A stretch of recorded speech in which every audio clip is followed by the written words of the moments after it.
เท่าก็ที่จ้างพันหนึ่งเด้อจ้างไปเลยฮะจ้างคอย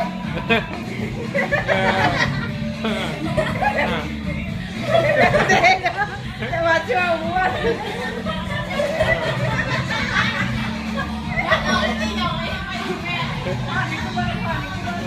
แม่ก็เปิด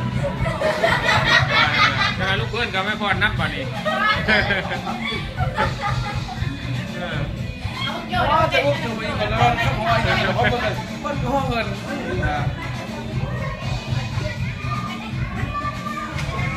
เราก็เต้นเป็นอย่างนี้แล้วเต้นบุเป็นเต้นบ่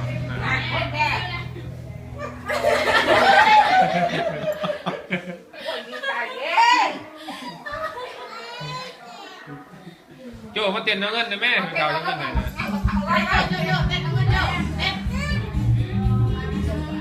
มาเต้นมาได้เงินเด้อจะบอกเดี๋ยว